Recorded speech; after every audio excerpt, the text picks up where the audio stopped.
Y como lo hacemos muchos domingos, a mí siempre me gusta que sea la palabra de Dios la que introduzca nuestra conversación de esta mañana. Y voy a tomar dos pensamientos, uno de Isaías, otro de uno de los Salmos. Dice Isaías 55:8. Mis pensamientos no se parecen en nada a sus pensamientos, dice el Señor, y mis caminos están muy por encima de lo que pudieran imaginarse. Pues así como los cielos están más altos que la tierra, así mis caminos están más altos que sus caminos y mis pensamientos más altos que sus pensamientos. Y eso es lo que dice el Señor. No caigas en la trampa de los hábitos añejos y arraigados, de los caminos trillados y los caminos familiares. Porque mi Espíritu Santo te dice, mis caminos no son tus caminos. Obedéceme en todo y te ayudaré a navegar por el camino más excelente. Pudiera ser que debas ajustar tu curso en este momento. Corrige si de manera inadvertida diste algunos pasos sin consultarme, y mi palabra debe guiar cada uno de tus pasos. Como dice el salmista, guía mis pasos conforme a tu palabra para que no me domine el mal. Si no simplemente asumas que porque algo se siente bien para ti y para quienes te rodean, eso debe ser el camino a seguir. Aprende a discernir lo que mi espíritu te dice. Evalúa cada paso y camina hacia adelante. Escucha lo que en esta hora te digo. Tengo bendiciones para los que me obedecen. Lo tengo que dar para ti. Y esto ni siquiera lo has empezado a imaginar. No olvides que mi camino no siempre es el camino más fácil. En algunos lugares incluso puede ser estrecho y muy incómodo, pero mi camino siempre es el mejor camino. Es el camino de las aventuras, de las señales, las maravillas y los milagros. Es el camino de los avances imposibles y del gozo que no se puede expresar, como lo dijo Pedro. Ustedes, aunque nunca han visto a Jesucristo, lo aman y creen en Él y tienen una alegría tan grande y hermosa que no puede describirse con palabras. En Cristo Jesús. Amén. Esto es lo que el Señor quiere para nosotros, que dejemos de seguir nuestros propios pasos y empecemos a dar pasos tomados de su mano. Quiero iniciar esta conversación y te quiero leer una ilustración.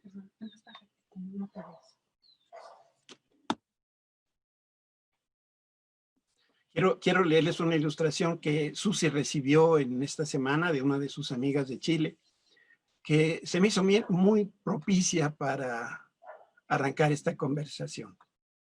Y es una carta, y ustedes van a identificar quién la escribe. Después de convertirme en presidente, le pedí a algunos miembros de mi escolta que fuéramos a pasear por la ciudad. Y tras el paseo fuimos a comer a un restaurante. Nos sentamos en uno de los más céntricos y cada uno de nosotros pedimos lo que quiso. Después de un tiempo de espera apareció el camarero trayendo nuestros menús. Fue entonces cuando me di cuenta que en la mesa que estaba justo frente a la nuestra había un hombre solo, esperando ser atendido. Y cuando le sirvieron, le dije a uno de mis soldados, ve a pedirle a ese señor que se siente con nosotros. El soldado fue y le transmitió mi invitación. El hombre se levantó, cogió su plato y se sentó justo junto a mi lado. Mientras comían, sus manos temblaban constantemente y no levantaba la cabeza de su comida. Cuando terminamos, se despidió de mí. Sin apenas mirarme, le di la mano y se marchó. El soldado me comentó, Madiba, ese hombre debía estar muy enfermo, ya que sus manos no paraban de temblar mientras comía. No, en absoluto. La razón de su temblor es otra. Me miraron extrañado y les conté. Ese hombre era el guardián de la cárcel donde yo estuve encerrado. A menudo, después de las torturas a las que me sometían, Yo gritaba y lloraba pidiendo un poco de agua y él venía, me humillaba, se reía de mí y en vez de darme agua se orinaba en mi cabeza. Él no estaba enfermo, lo que estaba era asustado y temblaba, quizá esperando que yo, ahora que soy presidente de Sudáfrica, lo mandara a encarcelar y le hiciera lo mismo que él me hizo, torturarlo y humillarlo. Pero yo no soy así. Esa conducta no forma parte de mi carácter ni de mi ética. Las mentes que buscan venganza destruyen los estados, mientras las que buscan la reconciliación construyen naciones. Y esto lo escribió Nelson Mandela. En el estudio que estamos haciendo de algunos personajes de la Biblia, hoy le llegó el turno a Bernabé. Y te voy a compartir algunos pensamientos acerca de su carácter. Pero primero te cuento de otra persona que se autoimpuso algunas reglas para vivir como un verdadero discípulo de Cristo. Y se propuso hacer algo cada día que demostrara una mayor entrega y compromiso al Señor. Y dijo, voy a hacer 5 cosas. 1, hacer algo en beneficio de ella misma. ¿Cómo pudiera ser el ser disciplinado y ordenado en la vida? 2, hacer algo que no le gusta hacer, pero sabe que lo tiene que hacer, pues a lo mejor como comer verduras y papaya. Hacer ejercicio intelectual y físico, cosa que muy pocos hacemos. Hacer algo nuevo en su vida de oración que exprese gratitud a Dios, que manifieste su interés para que el Señor bendiga a otras personas. Y finalmente, número 5, hacer algo en favor de los demás. Sin duda, de los 5, todos ellos buenos propósitos, el último es el más importante, hacer algo que beneficie a las personas que nos rodean. Ese deseo genuino de ayudar a las personas es un rasgo de carácter que es muy escaso y por lo mismo lo hace muy admirable. En la Escritura existen muy pocos personajes que tienen esta virtud. Pero Bernabé es uno de ellos que sí lo tiene. Él fue uno de los pilares de la iglesia del siglo I y él se distinguió por tener un carácter ejemplar. Y aquí carácter no quiere decir que sea de mal carácter o de buen carácter, sino estamos hablando de la esencia del hombre. Por eso, este hombre ejemplar en realidad no se llamaba Bernabé, Bernabé era el apodo que le dieron. Y vamos a leer la primera cita que está en el libro de los Hechos, capítulo 4.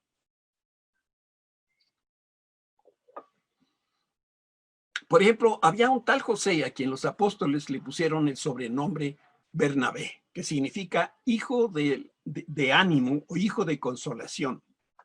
Él pertenecía a la tribu de Leví y era oriundo de la isla de Chipre.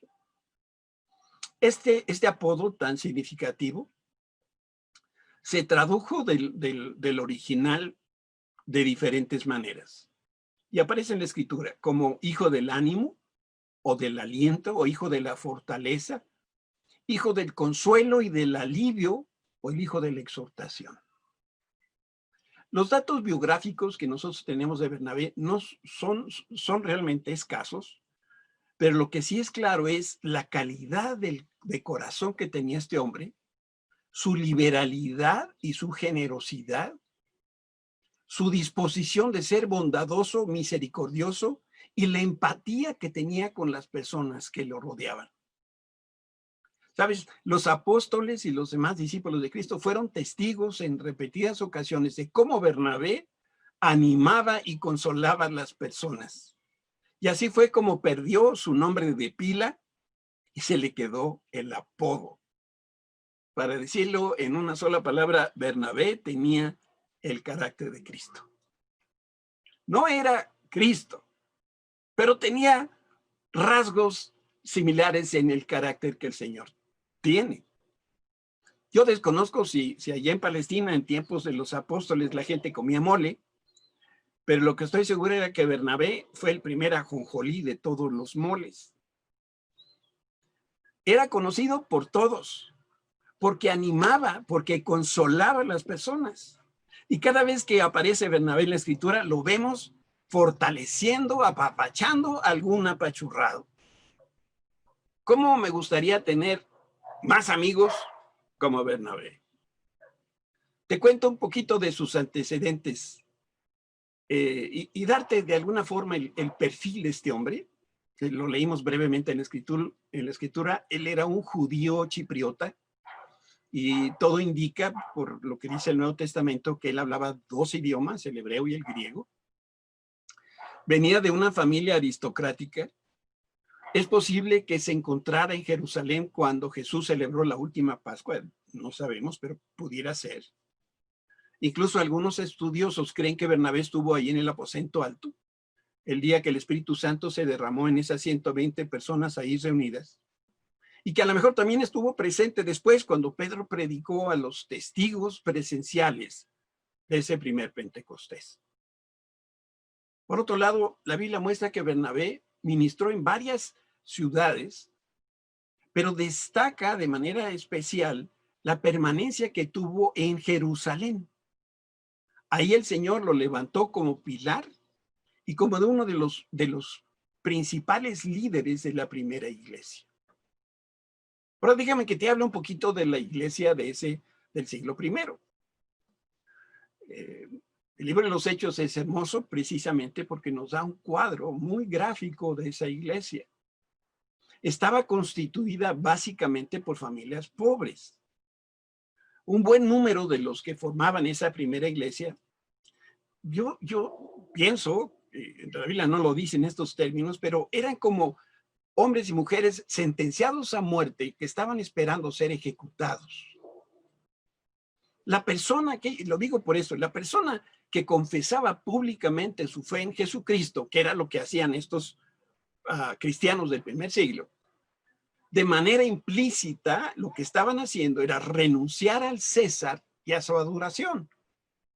En consecuencia, ellos eran expulsados del gremio donde trabajaran, si eran carpinteros, si eran plateros, si eran hojalateros, lo que hubieran sido al momento de ser cristianos y renunciar a la adoración al César.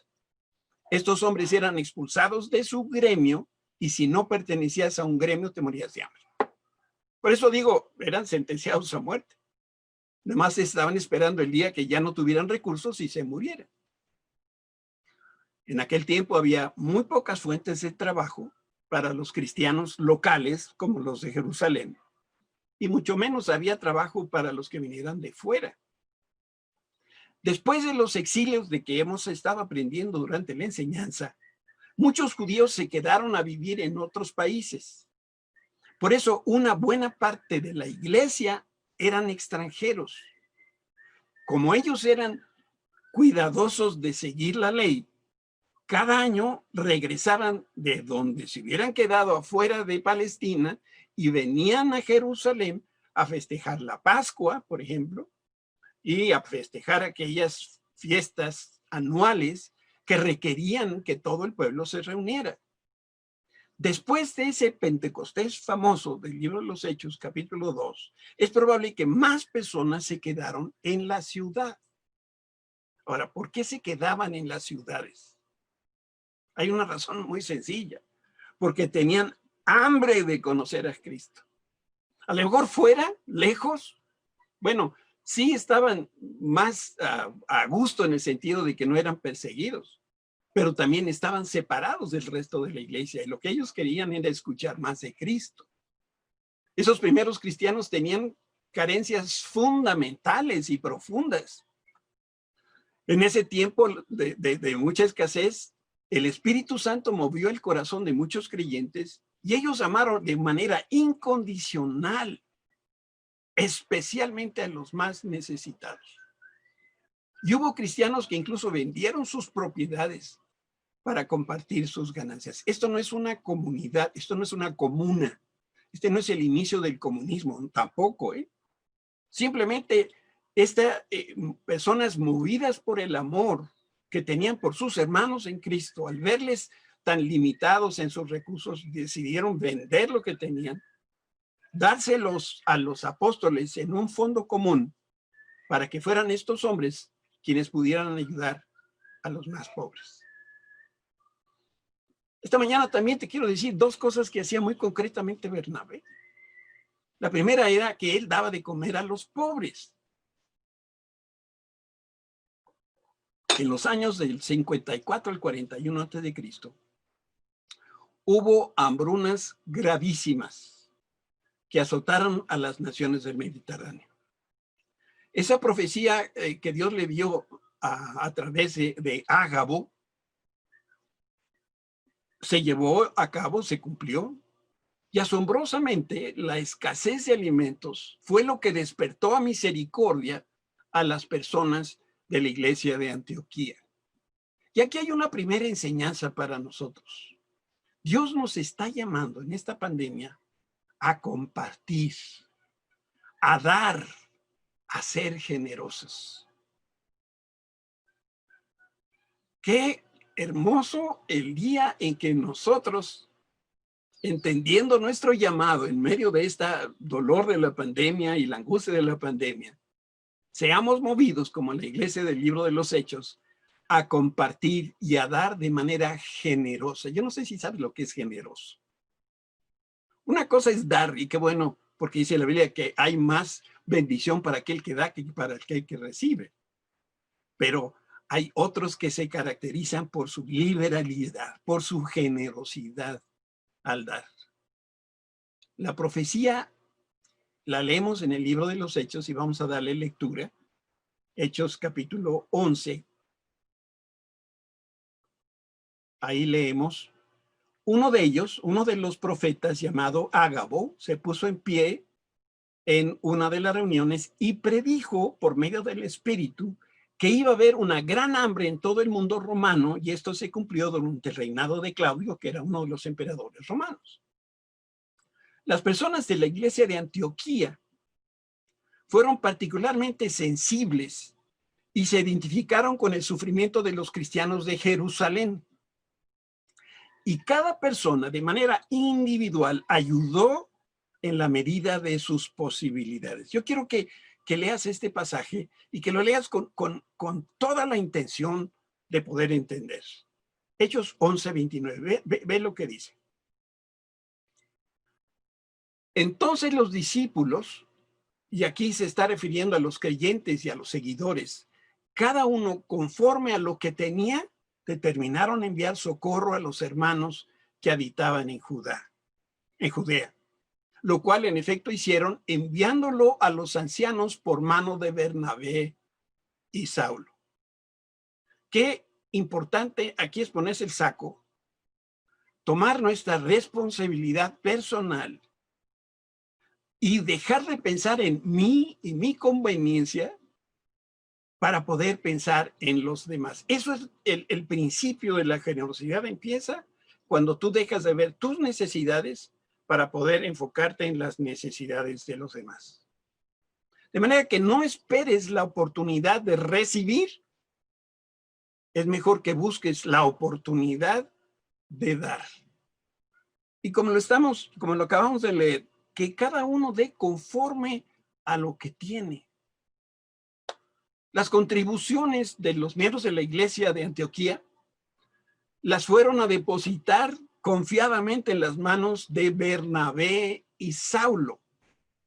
Y hay que tomar nota en este momento que Bernabé era más importante que Saulo. Hasta este tiempo, hasta este momento del libro de los Hechos, capítulo 11, cada vez que leemos de Bernabé y Pablo, el nombre Bernabé va primero. Y llega otro momento en la historia, y vamos a comentar un poquito de eso más adelante, en que se cambia el orden y ahora es Pablo y Bernabé, pero aquí es Bernabé y Pablo. Y es que no debemos perder de vista que en medio de la hambruna, en medio de la pandemia, Dios siempre está atento y siempre da de comer a los que tienen hambre. Esta semana pasada,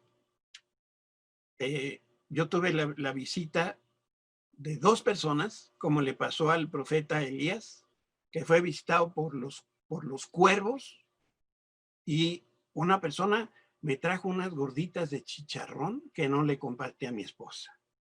Y me las comí toditas yo, riquísimas, con cremita y una salsita que le puso después Susi, exquisitas, y un panqué. ¡Oh, qué maravilla! Movidas a misericordia cuando vieron y se acordaron de su pastor que a lo mejor estaba muriéndose de hambre.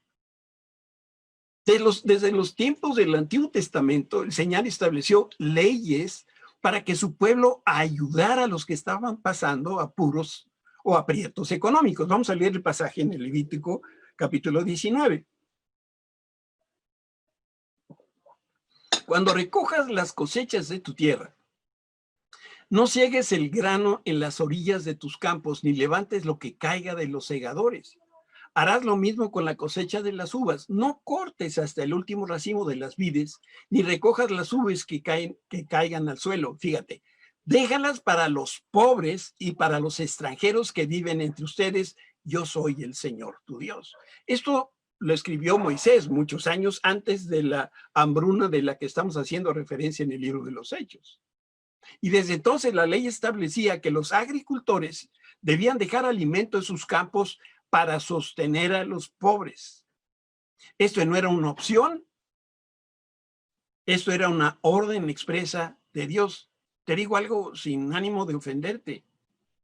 El Seguro Social nos ha hecho mucho daño, porque el corazón de Dios, quien debía atender a los enfermos, a los necesitados, somos nosotros los cristianos. Somos nosotros los que creemos en Cristo, los que hemos recibido el regalo más grande de la salvación. Somos los que debemos tener el cuidado de los más necesitados. Y esta sigue siendo la estrategia divina. Para poder desterrar el hambre de la tierra, el único camino es que cada uno comparta la riqueza que Dios le dio. No hay gobierno que aguante darle de comer al que tiene hambre.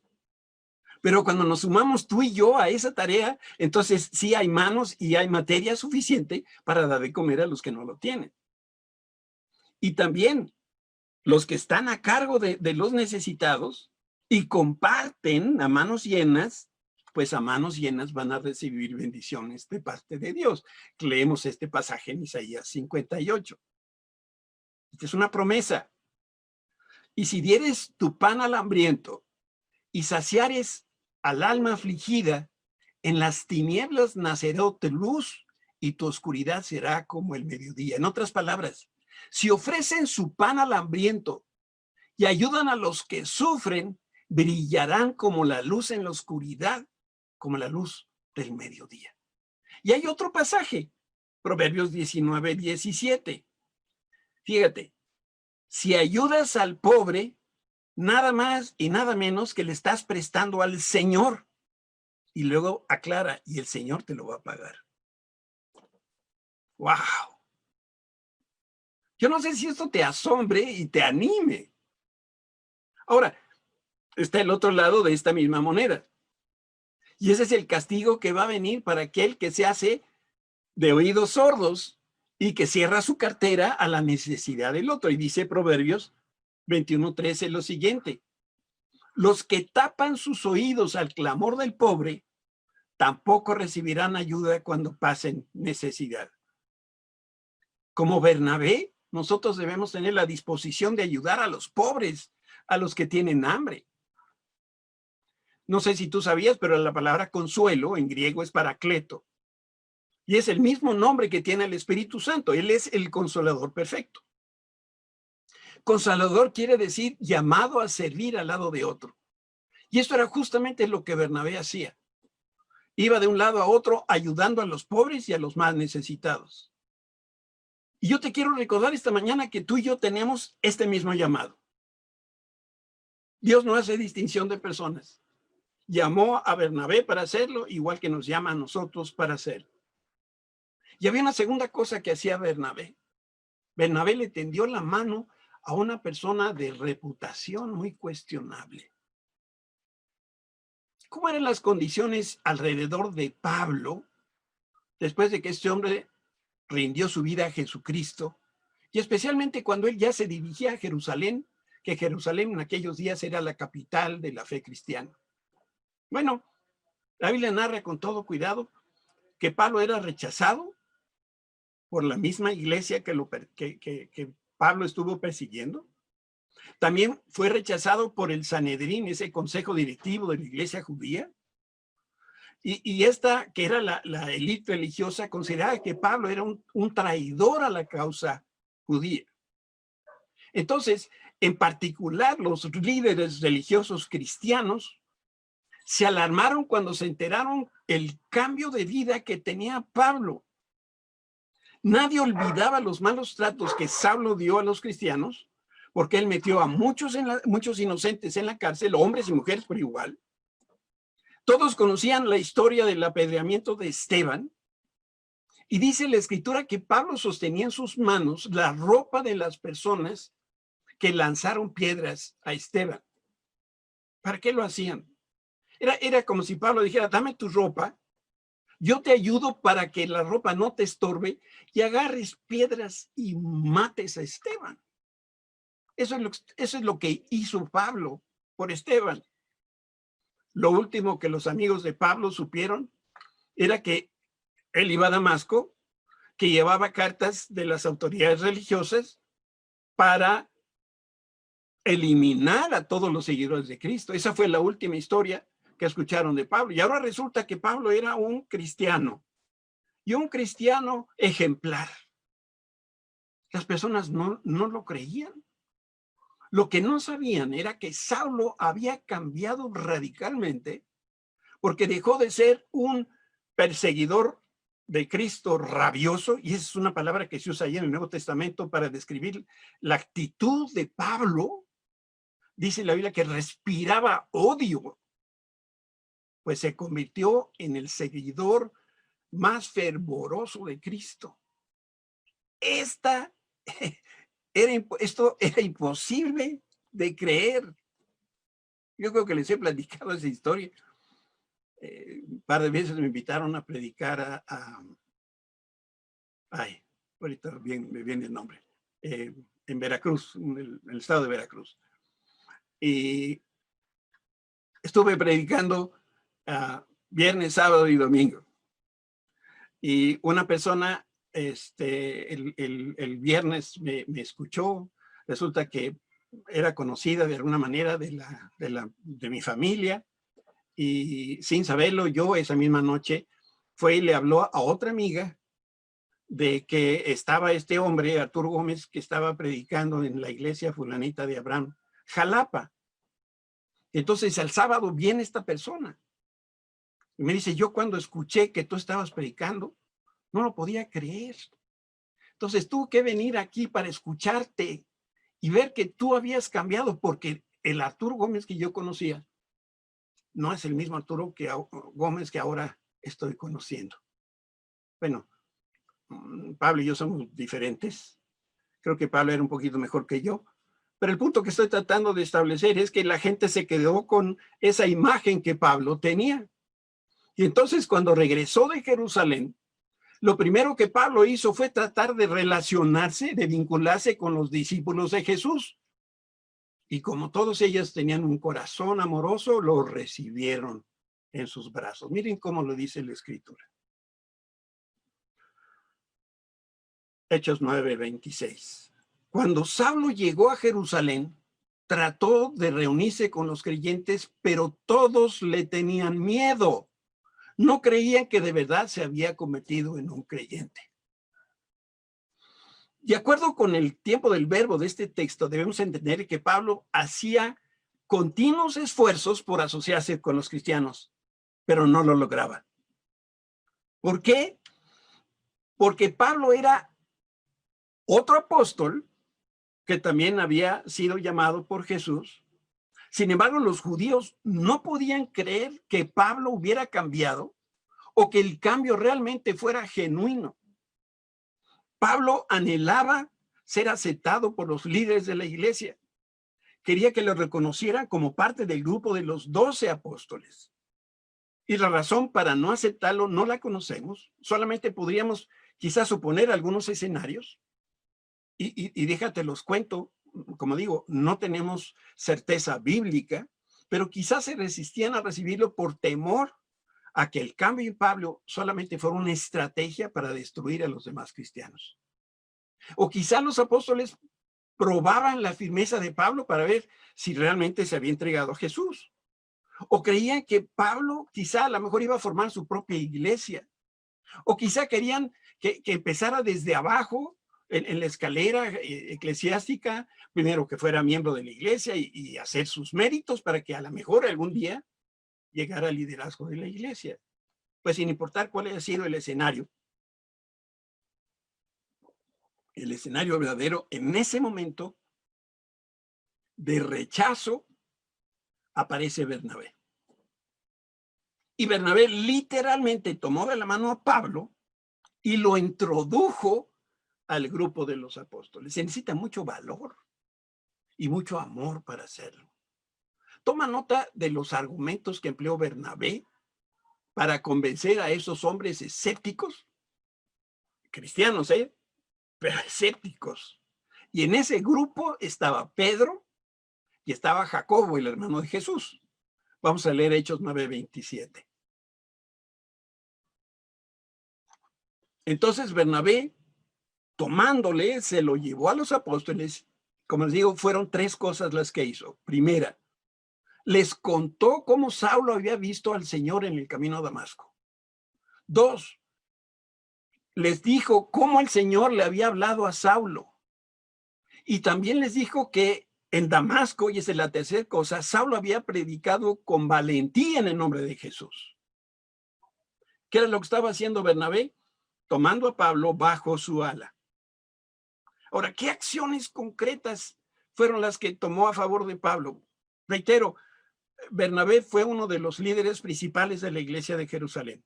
Y Jerusalén era el centro de la fe del siglo I. Y Bernabé también fue el primero que abrió su corazón a Saulo. Por la posición que ocupaba, por la influencia santa, Bernabé quería convencer a los ancianos de la iglesia que le dieran a Pablo la oportunidad de servir como apóstol.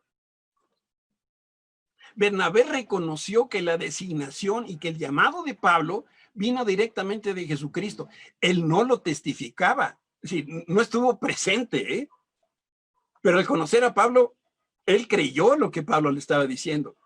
Bernabé también quería que los líderes se dieran cuenta de la sinceridad y del compromiso de Pablo. Bernabé puso en juego su propia reputación para avalar a Pablo. Confió en este hombre, aun cuando no estuvo ahí en el momento de su conversión. Confió en Pablo a pesar de que persiguió a Cristo y a la iglesia. ¿Sabes? Bernabé recibió a Pablo cuando nadie confiaba en él. Bernabé se identificó plenamente con Pablo y también Bernabé testificó de la convicción de un nuevo líder que Dios estaba levantando. ¿Has escuchado esa frase? Yo no pongo la mano al fuego por fulano de tal. Yo te preguntaría, ¿tú crees que Bernabé puso la mano al fuego por Pablo? No solo puso la mano al fuego, se puso él enterito en el fuego, Él dijo, tomen mi palabra, tomen mi testimonio como cierto, que aunque yo no vi nada de esto, yo le creo a Pablo.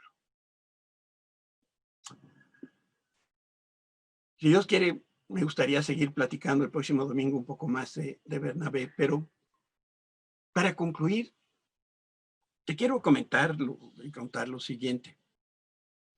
Yo quiero que mis nietos gringuitos sean buenos ciudadanos y que amen a su patria.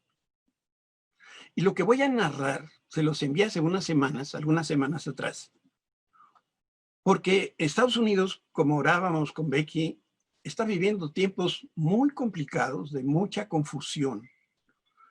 Y fue la manera que yo pensé podía orientar a mis nietos estando por acá.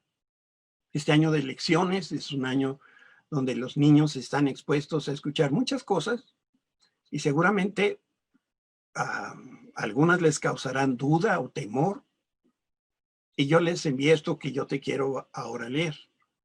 Y esto es la manera como la bandera de los Estados Unidos se dobla y el significado que tiene. Te quiero mostrar el cuadro. Este es de lo que te quiero hablar en unos momentitos. Uno de los grandes principios que sustenta los Estados Unidos es que sus ciudadanos son una nación bajo Dios. Este es un principio que se ha extraído de la Escritura. Y espero que no te ofendas por lo que voy a decir, pero en la bandera doblada en triángulo se puede ver la esencia del carácter del país más poderoso del planeta. ¿Tienen muchos errores? Sí, sí, todos tienen. ¿Me gustaría ser como los güeros del norte? No.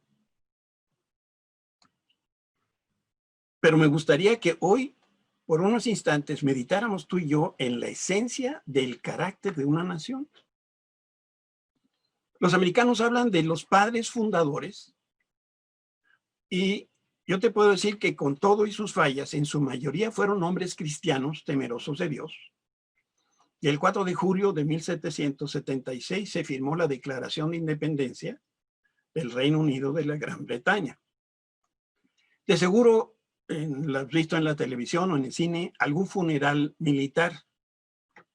Y cada vez que hay un funeral militar, hay un saludo de 21 salvas que representan la suma de los números 1776. Si tú sumas 1 más 7 más 7 más 6, son 21 el número de salvas que se disparan en un funeral militar. Y durante ese funeral militar, la Guardia de Honor dobla la bandera de los Estados Unidos con una precisión casi matemática. De hecho, la bandera se dobla en 13 veces. ¿Y por qué 13 dobleces? Aunque había 13 colonias cuando se independizaron de los británicos, esta no es la razón. La razón es que con cada doblez se está hablando de una marca del carácter de la nación de los Estados Unidos. El primer doblez de la bandera simboliza la vida. El segundo doblez simboliza la fe que la nación tiene en la vida eterna. Vida eterna en Cristo Jesús. El tercer doblez se hace en honor y en memoria de los veteranos de guerra. Y me refiero a hombres y mujeres valientes que dieron lo mejor de ellos. Incluso muchos perdieron su vida para defender a su patria y llevar la paz al mundo. El cuarto doblez representa la naturaleza débil de los ciudadanos americanos y esa confianza, esa fe que tienen en el Señor. Y vuelven a Dios para que Él los guíe en tiempo de paz como en tiempo de guerra. El quinto doblez es un tributo a los Estados Unidos.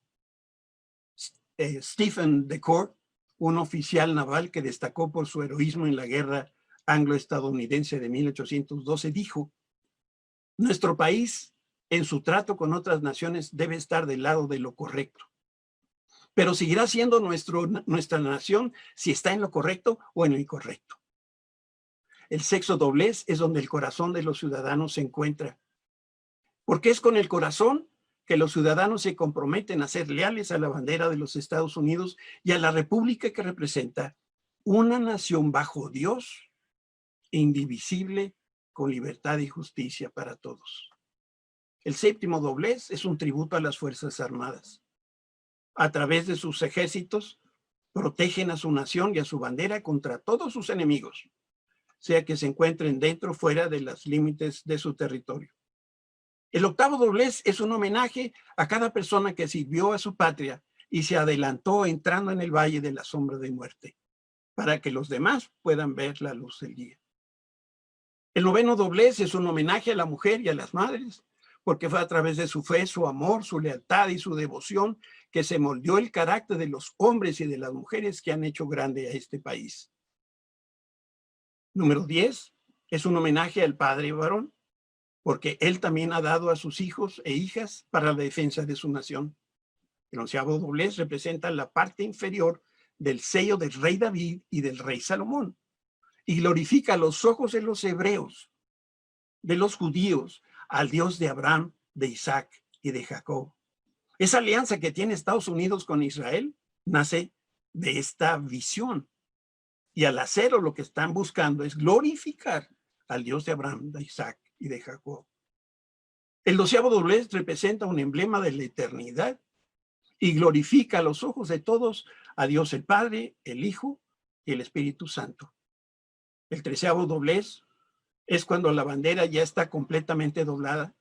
Lo que se ve son las estrellas de la bandera. Las estrellas son el más alto recordatorio del lema de su nación, que dice: en Dios confiamos. Después que la bandera quedó completamente doblada, su apariencia es como la de un sombrero de 3 picos, y donde quiera que se coloca esta bandera es un recordatorio permanente de los soldados que sirvieron bajo el general George Washington y de los marinos que sirvieron al mando del capitán John Paul Jones, que fueron respetados y seguidos por sus camaradas y por los compañeros de las Fuerzas Armadas de los Estados Unidos, preservando a sus ciudadanos los derechos, privilegios y libertades que ellos disfrutan en la actualidad. Y esa es la parte que yo les envié a mis nietos. Ahora,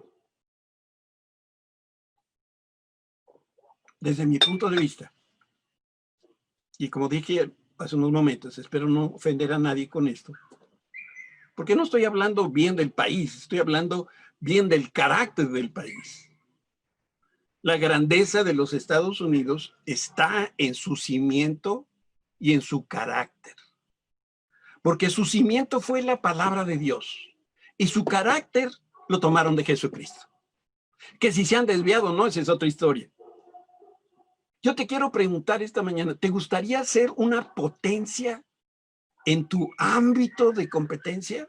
Así como lo es Estados Unidos, una potencia mundial. Lo que tienes que hacer es imitar a Bernabé.